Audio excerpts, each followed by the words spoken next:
نحمده ونصلي على رسوله الكريم أما بعد فأعوذ بالله من الشيطان الرجيم بسم الله الرحمن الرحيم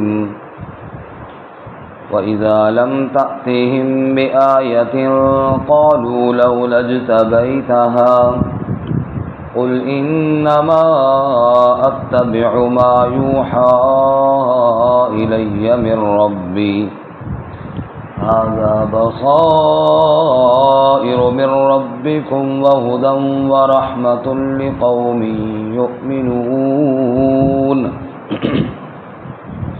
وإذا قرئ القرآن فاستمعوا له وأنصتوا لعلكم ترحمون واذكر ربك في نفسك تضرعا وخيفة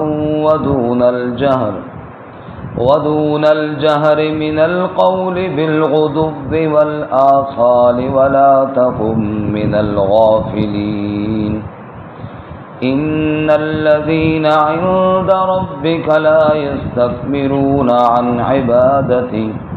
عن عبادته ويسبحونه وله يسجدون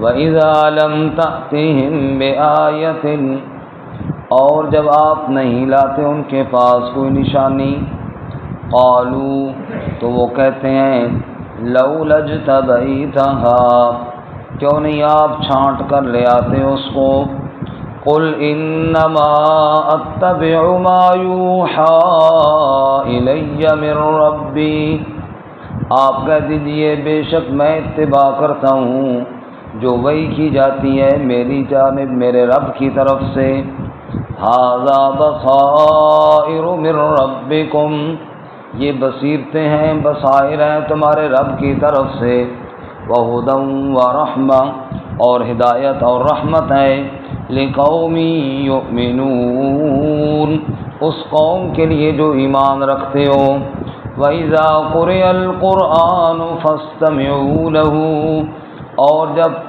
پڑھا جائے قرآن کریم پس سنو اس کو وَأَنصِتُوا اور چپ رہو لعلکم ترحمون تاکہ تم پر رحم کیا جائے وَاذْكُرْ رَبَّكَ فِي نَفْسِكَ اور یاد کر اپنے رب کو اپنے دل میں تضرعا وخیفا عاجزی کے ساتھ اور آہستگی سے ودون الجہر من القول بالغدو والآصال اور بغیر اونچی آواز کے صبح اور شام ولا تکن من الغافلین اور نہ ہو جا غفلت والوں میں سے ان الذین عند ربک لا یستکبرون عن عبادتی بے شک وہ لوگ جو تیرے رب کے پاس ہیں وہ تکبر نہیں کرتے اس کی عبادت سے وَيُسَبِّحُونَهُ اور تسبیح بیان کرتے ہیں اس کے لیے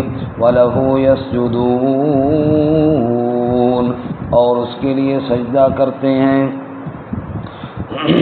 سبحان ربک رب العزة عما يصفون وسلام على المرسلين والحمد لله رب العالمين اللهم صل على محمد وعلى آل محمد كما صليت على إبراهيم وعلى آل إبراهيم إنك حميد مجيد اللهم بارك على محمد وعلى آل محمد كما باركت على إبراهيم وعلى آل إبراهيم إنك حميد مجيد معزز سامعین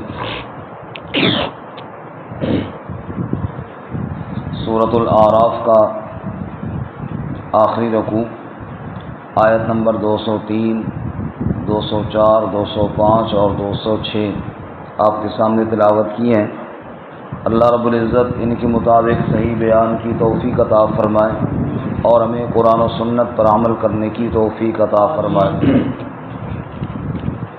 گزشتہ سبق میں آپ حضرات نے سنا شیطان کے وسواس کا تذکرہ تھا کہ شیطان انسان کے دلوں میں وسوسے ڈالتا ہے اور اللہ کے احکامات سے دور کرنے کی پوری کوشش کرتا ہے، لیکن جو تقوی والے لوگ ہیں جب ان کو شیطان کی طرف سے کوئی وسوسہ اور خیال آتا ہے فوراً وہ چونک جاتے ہیں اور ہوش میں آ جاتے ہیں اور اللہ کی طرف رجوع کرتے ہیں اور شیطان کے شر سے اللہ کی پناہ مانگتے ہیں۔ دوسرے وہ لوگ جنہوں کی شیطانوں کے ساتھ دوستی ہے اور بھائی بندی ہے، ان کو تو شیطان کھینچ کر گمراہیوں میں لے جاتے ہیں۔ اللہ ہماری حفاظت فرمائے۔ آج کے سبق میں انہی لوگوں پر شکوہ ہے جو شیطان کے ساتھ دوستی کرتے ہیں۔ فرمایا ان کی حالت یہ ہے کہ جب میرے نبی صلی اللہ علیہ وسلم کے پاس آتے ہیں اور آ کر مطالبات کرتے ہیں معجزوں کے، فلاں معجزہ لے آؤ، فلاں معجزہ لے آؤ، جن کا ذکر سورہ بنی اسرائیل 15ویں پارے میں ہے، وَقَالُوا لَن نُؤْمِنَ لَكَ حَتَّى تَفْجُرَ لَنَا مِنَ الْأَرْضِ يَنبُوعًا، ہم اس وقت تک نہیں مانیں گے جب تک کہ آپ یہاں سے چشمے نہ جاری کر دیں، او تَكُونَ لَكَ جَنَّةٌ مِّن نَخِيلٍ وَعِنَبٍ وَتُفَجِّرَ الْأَنْهَارَ خِلَالَهَا تَفْجِيرًا، یا جہاں ہم کہیں وہاں سے کھجوروں اور انگوروں کے باغ نہ اگ پڑیں، یا جناب او تسقط السماء كما زعمت علینا كسفا، یا آسمان کا کوئی ٹکڑا نہ گرا دیں، یعنی اس قسم کے مطالبات ان کے، کبھی جناب یہ سونے کا مکان بنا دیں، پہاڑوں کو سونے کا بنا دیں، یہ کر دیں وہ کر دیں، ایسے مطالبات۔ تو جب آپ صلی اللہ علیہ وسلم سے ایسے مطالبات کرتے اور یقیناً ہر ان کا مطالبہ تو پورا نہ ہوتا تو پھر کہتے جی کیوں نہیں آپ معجزہ لے کر آتے، کیوں نہیں آپ نشانی لے کر آتے؟ تو اس کا جواب یہ ہے کہ آپ ان کو بتائیں میں اللہ کی وحی کا پابند ہوں، جو مجھے اللہ حکم دیتے ہیں وہ میں آگے بیان کرتا ہوں، باقی تمہارے مطالبات کا میں پابند نہیں ہوں، تم جو منہ سے نکالو میں پورا کرتا جاؤں۔ وہاں بھی ابھی جو میں نے آپ کو آیت سنائی نا سورہ بنی اسرائیل کی، وہاں بھی آخر میں یہ فرمایا قل سبحان ربی هل کنت الا بشرا رسولا، آپ کہے میرا رب شریکوں سے پاک ہے، جو کام تم کہہ رہے ہو یہ میرے نہیں ہیں، یہ میرے اللہ کے کام ہیں، چشمے اگانا، کھجوروں کے باغ پیدا کرنا وغیرہ وغیرہ، یہ کام اللہ کے ہے، یہ میرے نہیں ہیں، تم مجھ سے وہ والے کام مطالبہ کر رہے ہو جو میرے کام ہی نہیں ہیں۔ تو یہاں بھی فرمایا کہ میں تو وحی کی اتباع کرنے والا ہوں، تم خواہ مخواہ ایسے شیطان تمہیں پٹیاں پڑھاتا ہے کہ بس یہ سوال کرو وہ کرو، تاکہ جناب اختلاف پڑا رہے، بحث چھڑی رہے اور عمل کی طرف تم کوئی نہیں آتے ہو۔ اللہ ایسی حرکات سے ہماری حفاظت فرمائے۔ چنانچہ فرماتے ہیں وَإِذَا لَمْ تَأْتِهِمْ بِآيَةٍ، اور جب نہیں لاتے آپ ان کے پاس کوئی آیت، آیت سے مراد ان کا مطالبہ معجزہ، یا آیت سے مراد بعض دفعہ وہی مؤخر ہو جاتی، وہ کہتے جی آج کل وہی کیوں نہیں آ رہی، سناؤ نا کچھ، بھائی وہی آئے تو میں سناؤں گا، اپنی طرف سے گھڑ کے تھوڑا ہی میں نے سنانا ہے۔ وَإِذَا لَمْ تَأْتِهِمْ بِآيَةٍ، اور جب آپ ان کے پاس کوئی آیت نہیں لاتے، قالوا، تو وہ کہتے ہیں لولا اجتبیتها، کیوں نہیں آپ چھانٹ کر کھینچ کر چن کر کوئی آیت لے آئے، وہ لے آؤ نا جی کوئی آیت۔ قل، جواب دے میرے محبوب صلی اللہ علیہ وسلم، انما اتبع ما یوحى الی من ربی، بے شک میں تو اتباع اس کی کرتا ہوں جو میری طرف وحی کی جاتی ہے میرے رب کی طرف سے، میں اپنی مرضی سے نہیں بولتا، میں تو کس کی مرضی سے بولتا ہوں۔ مصطفیٰ ہم نہ گفتے تا نہ گفتے جبرائیل، جبرائیلش ہم نہ گفتے تا نہ گفتے کردگار، مصطفیٰ اس وقت تک نہیں بولتے جب تک جبرائیل نہیں بولتا، جبرائیل اس وقت تک نہیں بولتا جب تک میرا رب نہیں بولتا۔ قل انما اتبع ما یوحى الی من ربی، آپ کہہ دیجئے میں اتباع اس وحی کی کرتا ہوں جو میرے رب کی طرف سے میری جانب کی جاتی ہے، اور وہ وہی کوئی عام چیز نہیں۔ ھذا بصائر من ربکم، غور تو کرو نا قرآن میں، یہ سب بصیرتیں ہیں، سب دلائل ہیں رب کی جانب سے۔ وہدی ورحمۃ لقوم یؤمنون، اور قرآن سراپا ہدایت ہے قرآن اللہ کی طرف سے رحمت ہے، لیکن ہے اس قوم کے لیے جو اس پر ایمان رکھتے ہوں، جو اللہ کی کتاب پر ایمان رکھتے ہوں۔ قرآن بصیرت یعنی دلائل بھی ہے، ہدایت کا راستہ دکھانے والی کتاب بھی ہے، اور اللہ کی جانب سے رحمت بن کر آنے والی کتاب بھی ہے۔ سبحان اللہ، سبحان اللہ۔ اس لیے فرمایا غور تو کرو قرآن میں اور ہدایت حاصل کرو۔ جیسا کہ دوسرے مقام پہ اللہ کیا فرماتے ہیں، ان ھذا القرآن یہدی للتی ہی اقوم، یہ قرآن وہ راہ دکھاتی ہے جو سیدھا راستہ ہے۔ اور ایک جگہ اللہ فرماتے ہیں ھذا بلاغ للناس، یہ قرآن پاک اللہ کی طرف سے پیغام بن کر آیا ہے، وَلِيُنذَرُوا بِهِ، لوگوں کو ڈرانے کے لیے آیا ہے، وَلِيَعْلَمُوا أَنَّمَا هُوَ إِلَٰهٌ وَاحِدٌ، یہ بتانے کے لیے آیا ہے معبود صرف ایک ہے، لیکن وَلِيَذَّكَّرَ أُولُو الْأَلْبَابِ، نصیحت عقل والے ہی حاصل کرتے ہیں نا۔ فرمایا اس لیے کہہ دے میرے محبوب صلی اللہ علیہ وسلم، میں اپنی طرف سے نہیں کلام کرتا، میں تو اللہ کی وحی کا انتظار کرتا ہوں۔ دیکھو مشرکین گئے یہودیوں کے پاس اور ان سے کہنے لگے ہمیں کوئی مشکل سے سوال بتاؤ تاکہ نبی پاک سے کرے اور آپ جواب نہ دے سکیں۔ انہوں نے کہا جناب اصحاب کہف کے بارے میں پوچھو، موسیٰ اور خضر کا واقعہ پوچھو، ذوالقرنین کے بارے میں پوچھو، روح کی کیا حقیقت ہے یہ پوچھو۔ آپ صلی اللہ علیہ وسلم سے آ کر انہوں نے پوچھا، حضور نے فرمایا میں کل بتا دوں گا۔ کیا فرمایا جی؟ کل بتا دوں گا انشاءاللہ۔ کوئی نہ کہا، اللہ تعالیٰ نے وہی نہ بھیجی، حضور نے تو کہا تھا میں کل بتا دوں گا، اس نیت پر کہ کل وہی آ جائے گی اور میں جناب بتا دوں گا۔ اب اللہ تعالیٰ نے وہی نہ بھیجی، 15 دن وہی کوئی نہ آئی، وہ روزانہ ہے بتاؤ نا جی آپ نے کہا تھا میں کل بتا دوں گا۔ وہ اس خوشی میں ہیں کہ ہم نے بڑا مشکل سوال کیا ہے، اب جواب ہی نہیں ان کے پاس، اور نبی پاک صلی اللہ علیہ وسلم بھی پریشان ہے۔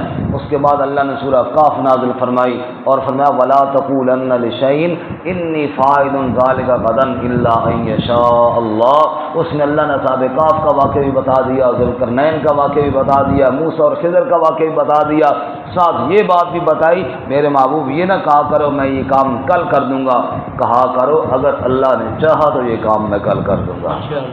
جی وہی نہیں آئی تو نہیں بتایا، وہی نہیں آئی تو نہیں بتایا، وہی آئی تو بتا دیا۔ یہی انبیاء کی شان ہے علیہم الصلاۃ والتسلیم۔ شیخ سعدی رحمۃ اللہ علیہ والی بات نا، یکے پرسید زاں گم کردہ فرزند، اے روشن گوہر پیرے خیرد مند، زے مصرش بوئے پیراہن شمیدی، چرادر چاہے کنانش ندیدی۔ یعقوب علیہ السلام سے کسی نے پوچھا کہ یوسف علیہ السلام کے بچھڑے ہوئے کم و بیش 40 سال کا عرصہ گزر گیا، کل یوسف گم ہوا تو بچہ تھا، آج اتنی عمر اس کی ہو گئی یوسف علیہ السلام کی، اور آپ کے شہر کنعان سے کئی میل دور مصر کے اندر ہے، وہاں سے کرتا چلتا ہے یوسف کا، اور آپ گھر بیٹھے ہوئے کہنے لگے انی لاجد ریح یوسف، مجھے آج یوسف کی خوشبو آ رہی ہے۔ ٹھیک ہے آپ کو آئی ہوگی، سوال یہ ہے چرادر چاہے کنانش ندیدی، آج سے 40 سال پہلے جب یوسف گم ہوا تھا، آپ تو اس وقت بھی اللہ کے نبی تھے، اور اس وقت یوسف دور بھی نہیں تھا، کنعان کے کنویں میں تھا، آپ کے اپنے شہر کے قریب تھا، اس دن آپ کو خوشبو کیوں نہیں آئی؟ اتنے وقت کے بعد اتنے دور سے آپ کو خوشبو آ گئی، اس سے اتنا سال پہلے جب آپ کے اپنے شہر کے کنویں میں یوسف تھا، اس دن آپ نے خوشبو کیوں نہ سوگی؟ بگفت احوال ما بڑھ کے جہانت، دم پیدا و دیگر دم نہانت، گہے پر تارم بالا نشینم، گہے بر پشت پائے خود نبینم۔ فرمایا حضرت نے جواب میں ارشاد فرمایا ہم جو اللہ کے نبی ہوتے ہیں نا، ہماری حالت آسمان کی بجلی کی طرح ہوتی ہے، رات کا وقت ہو، آسمان پہ بادل ہوں، خوب اندھیرا ہو، نہ چاند نظر آئے نہ ستارے نظر آئیں، بجلی چمکتی ہے ایسے جناب ساری دنیا روشن ہو جاتی ہے، اور بجلی جب نہیں چمکتی خوب اندھیرا ہو جاتا ہے۔ گہے بر تار میں بالا نشینم، گئے بر پشت پائے خود نبینم۔ ہم بھی وہی کی بجلی کا انتظار کرتے ہیں، وہی کی بجلی چمکتی ہے تو ہم کبھی کبھی تو آسمان کے اوپر کی خبر بھی بتا دیتے ہیں، اور گہے بر پشت پائے خود نبینم، اور کبھی اپنے پاؤں کے نیچے کی خبر بھی نہیں بتا سکتے۔ معلوم ہوا انبیاء اللہ کی وحی کے منتظر رہتے ہیں، اللہ کی وحی آتی ہے تو کلام کرتے ہیں، جب تک اللہ کی وحی نہیں آتی تو کلام نہیں کرتے۔ سبحان اللہ۔ یہی وجہ ہے کہ ایک ساتھی صحابی رضی اللہ تعالیٰ عنہ، ان کو لکھنے کا شوق تھا، آپ صلی اللہ علیہ وسلم کی باتیں لکھنا شروع کر دیتے۔ ایک دوسرے نے منع کیا، یار ہر بات کیوں لکھتا ہے، اس طرح نہ کیا، اگر کبھی بندہ غصے میں ہوتا ہے اور غصے میں بندہ بات ضرورت سے زیادہ کر جاتا ہے، کبھی بندہ محبت کے انداز میں ہوتا ہے، محبت کے لہجے میں بات بندہ تھوڑی زیادہ کر جاتا ہے، تو ہر بات لکھنے والی نہیں ہوتی صابر صاحب، ہر بات لکھنے والی نہیں ہوتی بالکل، لیکن سننے والی تو ہوتی ہے نا۔ آپ نے بالکل قاری صاحب دے کول بیٹھو بھی دھیان کرو ذرا۔ تو بارکیف فرمایا کہ ہر بات لکھنے والی نہیں ہوتی، کبھی آپ غصے میں ہوتے ہیں، کبھی آپ محبت کے انداز میں ہوتے ہیں۔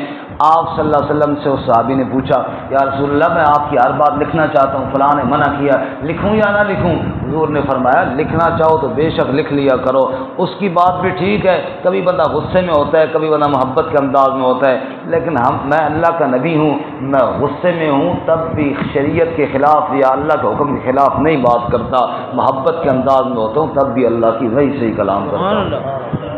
قل انما اتبع ما یوحى الی من ربی، آپ فرما دیجئے بے شک میں اتباع کرتا ہوں جو وہی کیا جاتا ہے میری طرف، میرے رب کی طرف سے۔ ھذا بصائر من ربکم وھدی ورحمۃ، یہ بصائر ہے، یہ ہدایت ہے، یہ رحمت ہے، لقوم یؤمنون، اس قوم کے لیے جو ایمان رکھتے ہو۔ اس لیے ذرا آؤ تو صحیح نا، قرآن سنو تو صحیح۔ وَإِذَا قُرِئَ الْقُرْآنُ فَاسْتَمِعُوا لَهُ وَأَنصِتُوا لَعَلَّكُمْ تُرْحَمُونَ، اور جب قرآن پڑھا جائے توجہ کے ساتھ سنو اور چپ رہا کرو تاکہ تم پر رحم کیا جائے۔ آؤ تو صحیح نا، اللہ کی آیات سنو تو صحیح نا، قرآن کے قریب آؤ تو صحیح نا، سنو تو صحیح چپ کر کے ادب کے ساتھ۔ جنوں کی جماعت آئی، ایک دفعہ انہوں نے قرآن سنا، 26ویں پارے میں اللہ فرماتے ہیں فَلَمَّا حَضَرُوهُ قَالُوا أَنصِتُوا، یہ لفظ ہے انصتو، چپ رہو، یہی لفظ وہاں بھی ہے فَلَمَّا حَضَرُوهُ قَالُوا أَنصِتُوا، جب نبی پاک کے پاس آئے، اللہ کے نبی قرآن بیان کر رہے تھے، جن کہنے لگے چپ کر کے سنو، ذرا اس کلام کو توجہ سے سنو۔ اور فَلَمَّا قُضِيَ وَلَّوْا إِلَىٰ قَوْمِهِمْ مُنذِرِينَ، اور جب وہ وہاں سے تلاوت سن کر واپس گئے، اللہ کہتے ہیں میری توحید کے مبلغ بن کر واپس گئے، اپنی قوم کو ڈرانے اور سمجھانے والے بن کر واپس گئے۔ قُلْ أُوحِيَ إِلَيَّ أَنَّهُ سَمِعَ نَفَرٌ مِّنَ الْجِنِّ فَقَالُوا إِنَّا سَمِعْنَا قُرْآنًا عَجَبًا يَهْدِي إِلَى الرُّشْدِ فَآمَنَّا بِهِ وَلَن نُّشْرِكَ بِرَبِّنَا أَحَدًا، میرے محبوب بتا دیجئے جنوں کی جماعت آئی، ایک مرتبہ قرآن سنا، دنیا نے دیکھا، کفر و شرک سے توبہ کر کے سچے ایمان والے بن کے واپس لوٹے۔ آؤ تو صحیح نا، قرآن کریم کے پاس آؤ تو صحیح نا، فَاسْتَمِعُوا لَهُ وَأَنصِتُوا، دھیان سے سنو، توجہ سے سنو تاکہ تمہارے اوپر رحم کیا جائے۔ اس لیے فرمایا قرآن کریم کی تلاوت جہاں ہو رہی ہو، قرآن پاک کا بیان جہاں پر ہو رہا ہو، وہاں انسان بعض لوگ ذکر شروع کر دیتے ہیں، فرمایا نہ، اب ذکر روک دو، اب تسمیہ نہ پڑھو، چپ کر کے سنو اللہ کی کتاب، قرآن پاک کیا کہہ رہا ہے، اللہ کی کتاب کو دھیان سے سنو۔ آپس میں کوئی گفتگو ہرگز نہ کرو، اللہ کی کتاب کو سنو، رب کی کتاب اور رب کے کلام سے بڑی کسی کی بات نہیں ہے، جتنا توجہ اور اخلاص کے ساتھ سنو گے اتنا ہی قرآن دل پر اثر کرے گا، دل کی دنیا بدل جائے گی، بشرطے کہ نیت اخلاص کی ہو۔ ورنہ کفار نے تو مشورہ کیا تھا جو 24ویں پارے میں ہے، وقال الذین کفروا لا تسمعوا لهذا القرآن، کافروں نے کہا تھا اس قرآن کو کبھی نہ سنو، والغوا فیہ، اور شور ڈالو، جب قرآن پڑھا جا رہا ہو شور ڈالو، لعلکم تغلبون، تاکہ تم غالب رہو، تم جناب اپنی مچا دو بیچ میں تاکہ قرآن پر تم غالب رہو۔ اللہ فرماتے ہیں کتنے بد نصیب ہیں، ان کو کہا جاتا ہے آؤ سنو تو صحیح، چپ تو کر کے ادب سے ایک مرتبہ اللہ کی آیات کو سنو تو صحیح۔ قرآن دل کی دنیا بدل دینے والی کتاب ہے، قرآن دلوں کی تاروں کو چھیڑنے والی کتاب ہے، اگر کوئی ادب والا ہو اور ادب کے ساتھ کوئی سننے والا ہو تو۔ وَاذْكُرْ رَبَّكَ فِي نَفْسِكَ تَضَرُّعًا وَخِيفَةً وَدُونَ الْجَهْرِ مِنَ الْقَوْلِ بِالْغُدُوِّ وَالْآصَالِ، اور ذکر کر اپنے رب کا اپنے دل میں عاجزی کے ساتھ اور آہستگی کے ساتھ، دھیرے دھیرے رب کو پکارنا شروع کر۔ سبحان اللہ، کتنا خوبصورت حکم ہے جی، چپکے چپکے اپنے رب سے باتیں کرو، چپکے چپکے اپنے رب سے باتیں کرو۔ روزی کی رزق کی کمی ہے، یا اللہ تو میرا رب ہے نا، تو مجھے نہیں دے گا تو کون دے گا؟ اے اللہ تو معطی ہے، تو دینے والا ہے، تو وہاب ہے، بہت عطا کرنے والا ہے، تو رزاق ہے، تو رازق ہے۔ اللہ فرماتے ہیں وَاذْكُرْ رَبَّكَ فِي نَفْسِكَ، دل ہی دل میں اپنے رب کو یاد کرتے رہا کرو، دل ہی دل میں اللہ تعالیٰ کی پکارے کرو، لیکن یہ بات دھیان میں رہے تضرعا وخیفا، عاجزی کے ساتھ گڑ گڑاتے ہوئے اللہ سے ڈرتے ہوئے اللہ کی پکار کیا کرو، ودون الجہر، اونچی آواز سے بغیر، من القول بالغدو والآصال، صبح بھی اللہ کو پکارو شام بھی، مطلب یہ کہ ہر وقت اللہ کو پکارو۔ وَلَا تَكُن مِّنَ الْغَافِلِينَ، غافلین میں سے نہ ہو جاؤ، ذاکرین میں سے ہو جاؤ، اللہ کو یاد کرنے والے ہو جاؤ۔ ہمارے ہاں ایک تو یہ ہے کہ وظائف بغیر سمجھ کے پڑھے جاتے ہیں، پہلی غلطی یہ ہے کہ وظیفہ بس وظیفہ رٹا لگا کے پڑھا جاتا ہے، سمجھ کے نہیں پڑھا جاتا، حالانکہ اس کا مفہوم سمجھنا ضروری ہے۔ مثال کے طور پہ ایک آدمی ہے، اس نے کسی عالم سے جی پوچھا جی مجھے وظیفہ بتاؤ رزق کے اضافے کے لیے، انہوں نے اللہ کے نام بتائے، یا رزاق، یا رازق، یا موتی، یا وہاب وغیرہ، اے رزق دینے والے، اے عطا کرنے والے، اے بہت دینے والے، یہ سارے نام اللہ تعالیٰ کے۔ اب وہ پڑھ تو رہا ہے، اس کو پتہ کوئی نہیں کہ میں اللہ کو بلا رہا ہوں، اس کو یہ پتہ کوئی نہیں کہ میں اللہ کو بلا رہا ہوں، کس صفاتی ناموں سے بلا رہا ہوں۔ اب اسے یہ جانور ایک چند الفاظ ہٹے ہوئی پڑھ رہا ہے، تو پہلی غلطی تو ہمارے اندر یہ ہوتی ہے کہ ہم وظائف کو سمجھ کر نہیں پڑھتے۔ دوسری غلطی یہ ہوتی ہے کہ مثلاً اس بزرگ نے اس کو کہا تھا یار جی 100 دفعہ روزانہ یہ پڑھنا ہے، وہ 4 جڑے 100 دفعہ پڑھا، کوئی نہیں جی فائدہ نہیں ہوا، چلو اس کو چھوڑ دو، اب کوئی اور کام کرو یا کسی اور سے رابطہ کرو جی۔ ایسے ہوتا ہے یا نہیں ہوتا؟ ایسا ہی ہے۔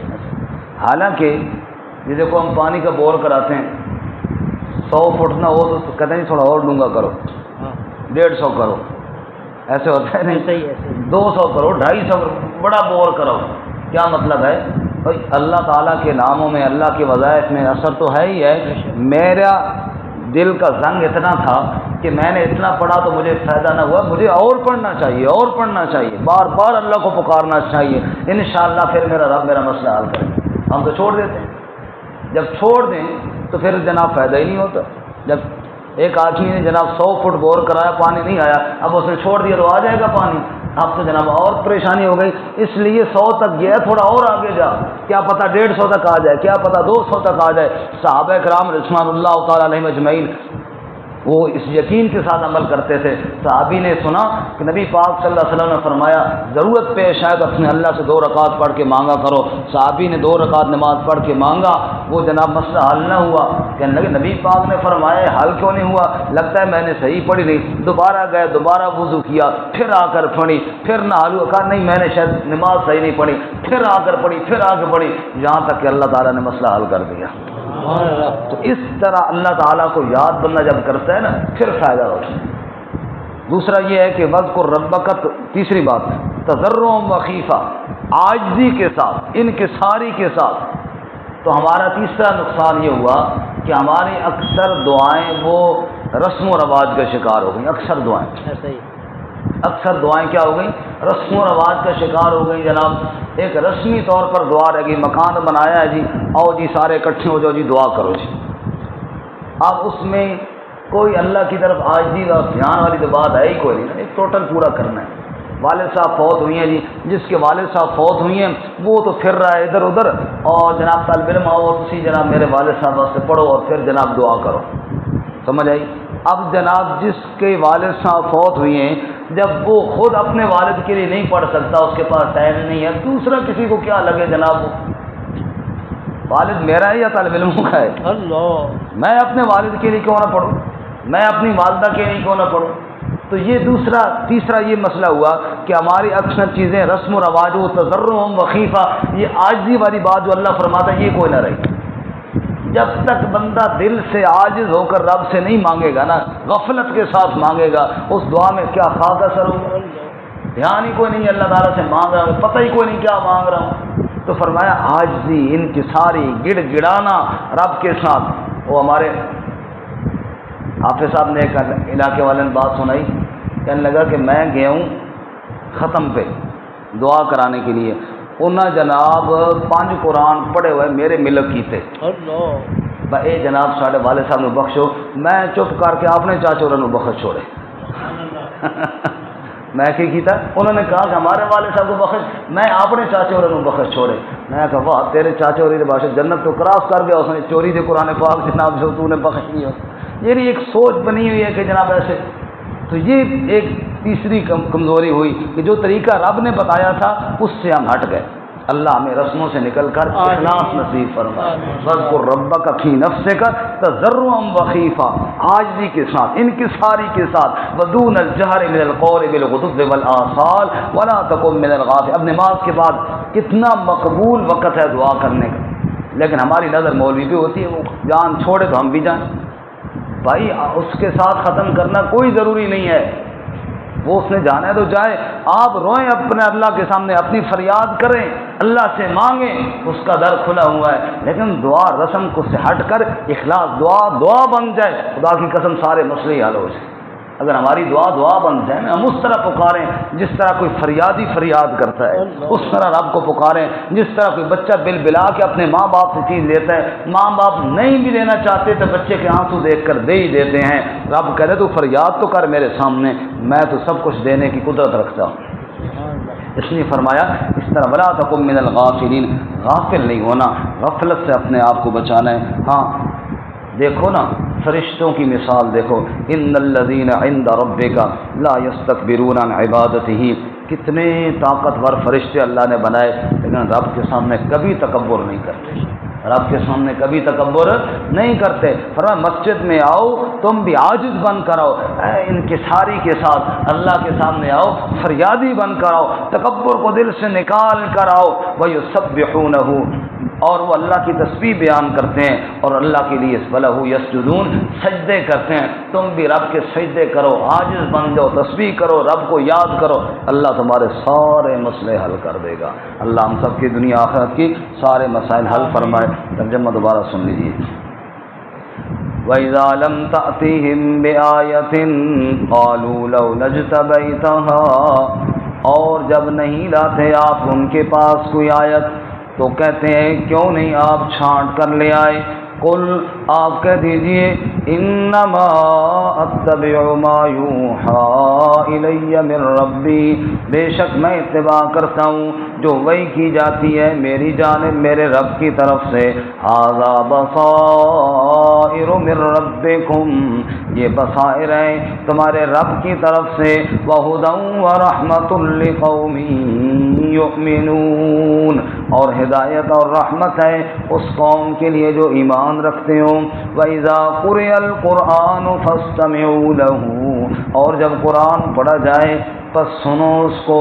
وَأَنصِتُوا، اور چپ رہو. لَعَلَّكُمْ تُرْحَمُونَ، تاکہ تم پر رحم کیا جائے. وَاذْكُرْ رَبَّكَ فِي نَفْسِكَ، اور ذکر کیجیے اپنے رب کا اپنے دل میں. تَضَرُّعًا وَخِیفًا، عاجزی کے ساتھ اور ڈرتے ہوئے، ودون الجہر من القول اور بغیر اونچی آواز کے، بالغدو والآصال صبح اور شام، ولا تکن من الغافلین اور نہ ہوں آپ غفلت کرنے والوں میں سے۔